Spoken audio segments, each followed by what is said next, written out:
तो जैसे 21% 27% करना चाहिए इसको। जो हमारी भागीदारी बनती है हमारे समाज की जनसंख्या के हिसाब से, हमारी 8% बनो, 12% बनो, जो हमारी मांग है सरकार राजस्थान गवर्नमेंट से और सेंट्रल गवर्नमेंट से जो हमारी बनती है अधिकार हम लेके रहें।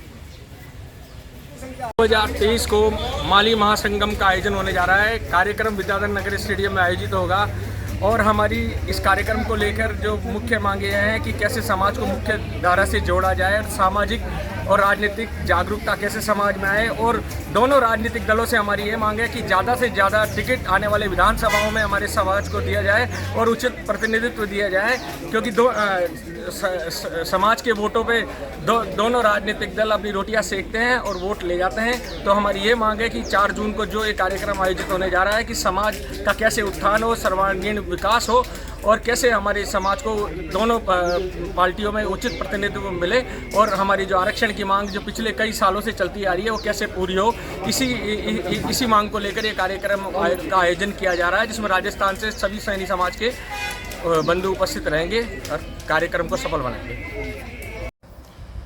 तो सुना आपने, अब माली, सैनी, साक्य और कुशवा समाज को भी राजनीतिक भागीदारी में अपना हिस्सेदारी ज्यादा चाहिए। माली सैनी समाज का कहना है कि उनकी जनसंख्या राजस्थान में कई विधानसभा सीटों पर 10,000 से लेकर 75,000 तक है, लेकिन हमें राजनीतिक रूप से टिकटों का बंटवारा सही तरीके से नहीं होता। ऐसे में उनकी मांग है कि दोनों प्रमुख राजनीतिक दल कम से कम 25-25 सीटें हमारे समाज को दे।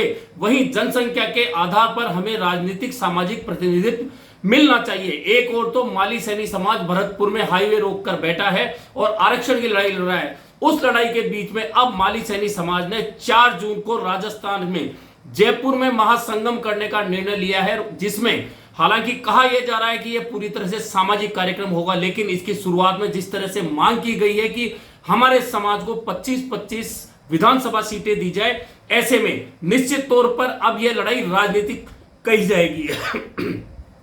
वहीं इससे पहले चाहे जाट समाज हो, चाहे योगी समाज हो, चाहे कुमावत समाज हो या यादव समाज हो, सभी अपनी अपनी जनसंख्या के आधार पर राजनीतिक प्रतिनिधित्व मांग रहे हैं। कुल मिलाकर आरक्षण की जो लड़ाई राजस्थान में शुरू हुई है वह अब धीरे धीरे पहले जातियों से अब वर्गों तक आ गई है और उपजातियों तक पहुंच गई है। ऐसे में सरकार के लिए इस चुनावी वर्ष में इन चीजों से निपटना बहुत आसान नहीं होगा, खास तौर पर माली सैनी समाज, क्योंकि राजस्थान के मुख्यमंत्री अशोक गहलोत जो तीसरी बार मुख्यमंत्री कहते हैं कि मैं माली समाज का एकमात्र विधायक हूं, लेकिन तीसरी बार मुख्यमंत्री बना हूं। इस पर माली समाज का कहना है कि मुख्यमंत्री हमारे हैं, मुख्यमंत्री तो सभी के हैं, लेकिन मुख्यमंत्री के अलावा हमें राजनीतिक रूप से प्रतिनिधित्व मिलना चाहिए, यानी कि 25 सीट कांग्रेस से 25 सीट भाजपा से मिलनी चाहिए।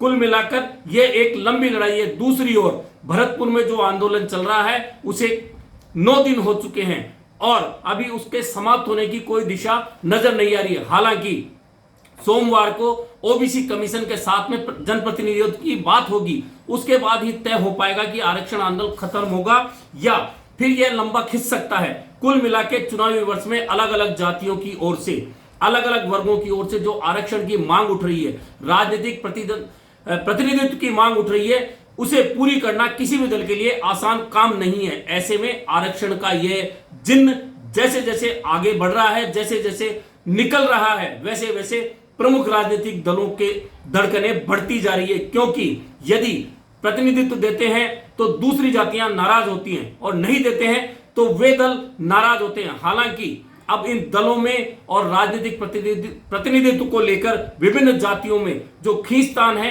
उसका अंत कहां होगा, यह नवंबर में जब विधानसभा चुनाव होंगे तब देखने को मिलेगा।